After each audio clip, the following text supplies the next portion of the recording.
저희가 계속해서 야이로와 혈루증 여인에 대해서 좀 살펴보고 있습니다. 근데 오늘은 혈루증 여인을 고치시다 라는 제목을 가지고 마가복음 5장 25절부터 34절까지 말씀을 좀 같이 살펴보았으면 좋겠습니다. 먼저 28절부터 29절 말씀을 같이 한번 읽어봤으면 좋겠습니다. 이는 내가 그의 옷에만 손을 대어도 구원을 받으리라 생각함일러라.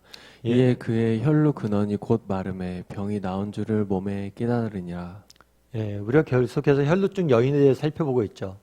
지난주에 우리가 배울 때 혈루증 여인이 정말 하나님 주신 은혜를 맛볼 수 있었던 두 가지 이유에 대해서 말씀드렸죠.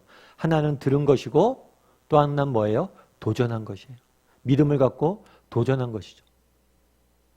그러면 이렇게 믿음을 갖고 도전했을 때 어떤 하나님께서 은혜를 베풀어 주는지 그 부분에 대해서 오늘은 좀 배우게 되는 거예요. 하나님이 베푸신 은혜에 대해서. 그래서 29절, 28절에 보면 이렇게 됐죠. 이는 내가, 이 내는 여인이에요. 여인이 그의 옷자락, 그는 예수님이죠. 예수님의 옷자락만 만져도 구원을 받을 것이다. 그런데 고대 사람들은 그런 생각들을 했어요. 뭐냐면 어떤 능력 있는 사람이 있거나 어떤 거룩한 사람이 있으면 그 사람의 옷에 그 사람의 능력이 있다고 생각을 했어요. 그래서 그 옷만 만져도 이렇게 얻을 수 있다고 생각했던 거죠. 그래서 고대 사람들이 우상을 만들잖아요. 우상을 만드는 신의 형상을 만드는 이유도 그런 거예요. 신의 형상을 만들면 그 신이 갖고 있는 능력이 그 형상에게 전염된다, 전가된다는 개념이 있었던 거예요. 그래서 그런 옷에도 예수님의 능력이 있을 것을 알고 몰래 만진 거죠. 왜 몰래 만졌다고 그랬어요? 이 여인은 부정한 여인이에요. 그래서 한 여인을 만지면 그 또한 부정하게 돼요. 그렇기 때문에 부정한 여인이 다른 사람을 만진다는 것은 일부러 해를 끼치는 거거든요. 그래서 사실은 금지된 일이에요. 그래서 몰래 만진 거죠. 그런데 그때 만지면서 무슨 생각을 했어요? 옷에 손만 대어도 나을 것이라는 믿음이 있었어요. 믿음이. 그런데 이 믿음은 어떤 믿음이에요? 불완전한 믿음이죠. 사실 옷에 무슨 능력이 있어요? 능력은 예수님에게 있죠. 불완전한 믿음을 가지고 그것도 몰래 만진 거예요. 그럼에도 불구하고 우리에게 참 은혜가 되는 건 뭐예요? 하나님께서 뭘 하셨어요? 이에 바로 만지자마자 뭐예요? 혈루 근원이 마르고 병이 나은 줄 몸이 깨달았다. 병이 나은 거예요. 참 여기에 소망이 있는 것 같아요. 우리도 그렇잖아요. 이 여인처럼 하나님에 대한 지식이 부족하잖아요. 그리고 기도할 때도 그렇잖아요. 뭘 하나님께서 원하시는지, 이 기도가 진짜 하나님 뜻에 합당한 건지 모르면서 구하잖아요. 그럼에도 불구하고 그러한 믿음을 보시고 불완전하지고 부족하고 연약하지만 그 믿음을 보시고 하나님께서 우리 삶 가운데 일하신다는 거예요. 얼마나 소망이 있는 거예요. 정말 우리는 하나님 뜻도 모르고 하나님 원하시는 것도 모르고 부족하고 때론 이기적으로 기도하는 순간들이 있다 할지라도 하나님이 우리를 통해서 일하신다는 거예요. 그동안 혈루증 여인은 12년 동안 이 병을 앓으면서 얼마나 고생하고 가슴 아팠어요. 이 병이 나왔으니까 그 심정이 어땠을까요? 할렐루야! 인생의 가장 근본적인 문제가 해결되었어요. 그런데 재밌는 것은 이렇게 문제가 해결되고 여인이 몰래 돌아가려고 했어요. 그런데 예수님께서 이 여인을 붙잡습니다. 왜 붙잡았을까요? 이유는 한 가지. 뭐냐면 예수님은 만족하지 못해요. 뭘 만족하지 못해요? 이 문제가 해결된 게서 만족하지 못합니다. 더 좋은 것을, 더 귀한 것을 주길 원하셨어요. 그래서 그 여인을 붙잡습니다. 그러면 예수님이 주길 원하셨던 것이 무엇인지 우리 30절 말씀을 가지고 한번 읽어볼까요? 같이 읽겠습니다. 예수께서 그 능력이 자기에게서 나간 줄을 곧 스스로 아시고 무리 가운데서 돌이켜 말씀하시되 누가 내 옷에 손을 대었느냐 하시니. 보시죠. 여기 보면 그 능력이 자기에게서 나갔다. 그러니까 옷에 능력이 없다는 거예요. 결국에 이 여인을 치유한 건 누구예요? 예수님이에요. 예수님의 능력으로 치유한 거예요. 다르게 표현하면 예수님이 이 여인이 자기를 만지는 것을 아셨어요. 이 여인이 자기에게 돌아오신 접근한 것도 아시고 이 여인이 자기 만진 것도 아셨어요. 그럼에도 불구하고 묻는 거죠. 누가? 이건 사실 몰라서 물은 게 아니라 아셨지만 물은 거예요. 누가 내 옷을 만졌느냐? 라고 묻죠.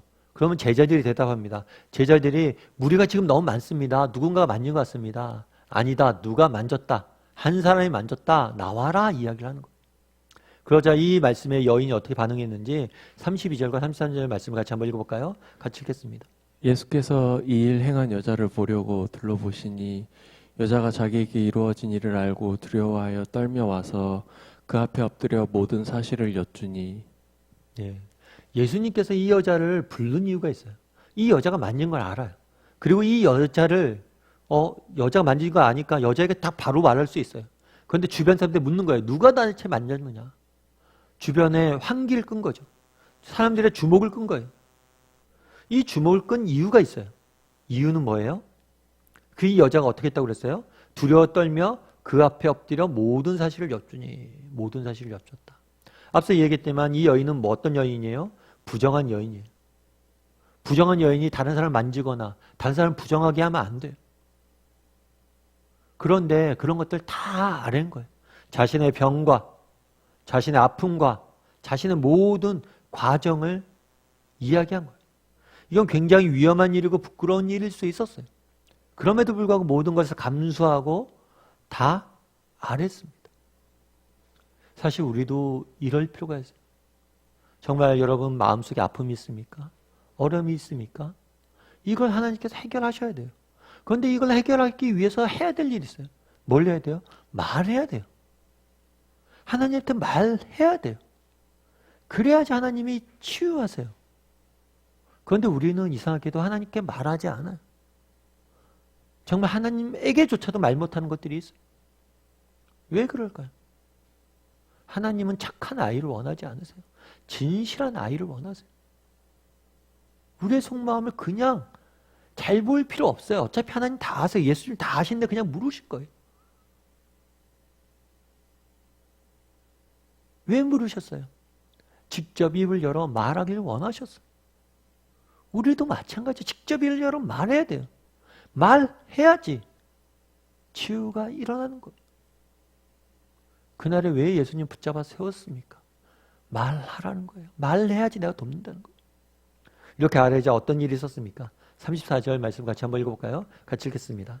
예수께서 이르시되 딸아 내 믿음이 너를 구원하였으니 평안히 가라 내 병에서 놓여 건강할지어다. 예수님께서 말씀하시죠. 멋진 표현 하나요. 내 믿음이 너를 구원하였다. 이 병이 나은 게 뭐예요? 누구 때문이란 거예요? 너의 믿음 때문이다.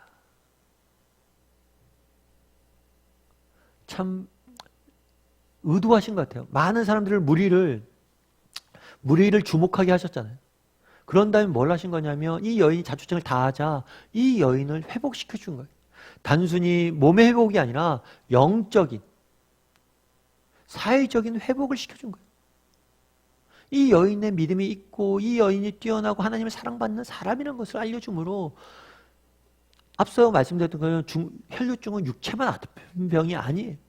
영적으로 아픈 병이고 사회적으로 소외된 병이에요. 그 모든 것을 회복시켜준 거예요. 그런데 참 내 믿음이 널 구원했다. 이 표현이 되게 마음에 와닿더라고요. 여러분 가끔 그런 경우들이 있잖아요. 어떤 경우가 있어요? 우리가 병을 거쳐서 큰 병이 와서 수술 받는 경우들이 있어요. 그 수술 받았을 때 의사 선생님이 가끔 그런 얘기를 하죠. 수술 잘 끝났어요. 그럼 가족들이 와서 선생님 고맙습니다. 너무 고쳐주고 고마워요. 그럼 선생님들이 가끔 그런 얘기 하죠. 아니에요. 환자분이 잘 견뎌줘서 수술을 잘한 겁니다. 환자분이 잘 견뎌준 것도 맞죠. 하지만 수술한 건 누구예요? 의사 선생님이죠. 환자는 잤잖아요. 마취돼서. 땀 흘려 수고한 건 누구예요? 일하신 건 누구예요? 의사 선생님. 우리 하나님도 마찬가지. 정말 우리가 인생에 문제들이 있습니다. 이 문제를 가지고 나갑니다. 그럼 이 문제를 가지고 고치시고 일하시는 분 누구예요? 하나님이세요. 그런데 뭐라고 이야기한 거예요? 네가 잘 참아주었다. 참 마음에 감동이 있었어요. 아니 우리는 언젠가 이런 칭찬을 받을 겁니다. 정말 힘들고 어렵습니까? 인생에 문제가 있습니까? 정말 이 문제 갖고 오래 씨름했는데 12년을 씨름하고 평생 씨름했는데 해결되지 않습니까? 그런데 끝날에 우리는 듣게 될 거예요. 뭘 듣게 될 거예요? 내 믿음이 잘하였도다 착하고 충성된 종아. 이 이야기를 듣는 순간 우리가 흘렸던 땀, 수고 다 사라지게 될 거예요. 뿐만 아니라 오늘 본문에 뭐라고 됐습니까? 따라. 하나님의 아들이신 예수님께서 뭐라고요? 딸이라고 불렀어요. 우리는 오늘 본문을 보면 흔히 기적에 집중하기 쉬워요. 어떤 기적이요? 아, 이연이 병이 나았네. 와우. 그런데 오늘 본문의 진정한 기적은 무엇인지 아세요? 이 따라라는 표현. 하나님이 이 여인을 뭘로 삼아주셨어요? 가족으로 삼아주셨다. 하나님의 딸이 되었다. 나중에 이 여인이 또 소문을 듣지 않겠습니까? 이 여인에 대해서 잘 모르겠어요. 그런데 나중에 소문을 듣지 않겠습니까? 예수님께서 죽으시고 부활하셨다는 소문을. 그분이 하나님의 아들이라는 이야기를 들었을 거 아니에요. 그 이야기를 듣고 얼마나 기뻤겠어요. 그 하나님의 아들이 자기를 뭘로 삼아주신 거예요? 딸로 삼아주신 거예요. 하나님의 자녀가 된 거예요.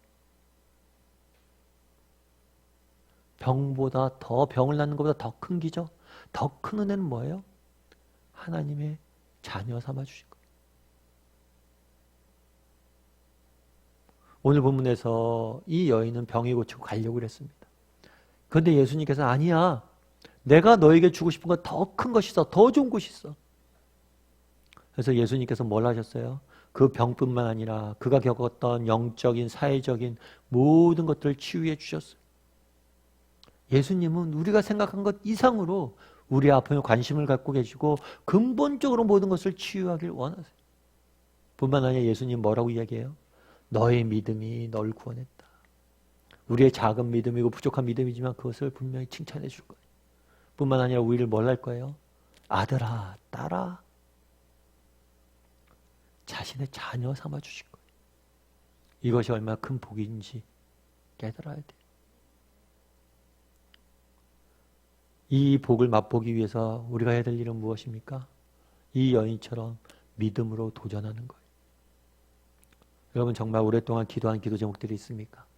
아픔들이 있습니까? 상처들이 있습니까? 믿음을 가지고 예수님 앞에 나가야 돼요. 이 여인처럼 모든 것을 알아야 돼요. 알을 때 일하세요. 나는 얼마나 예수님에게 알 수 있는 사람인지, 정말 우리의 마음의 문을 열고 그분에게 내 것을 드리는 사람인지 돌아봤으면 좋겠어요. 그리고 오늘 정말 우리의 속마음을 예수님께 온전히 알 수 있는 사람이 되었으면 좋겠어요. 그러면 하나님께서 우리에게 일하실 겁니다. 그래서 나는 오늘 얼마나 예수님께 알 줄 아는 사람인지 돌아보고 알 수 있는 사람이 되기를 주님의 이름으로 소원합니다.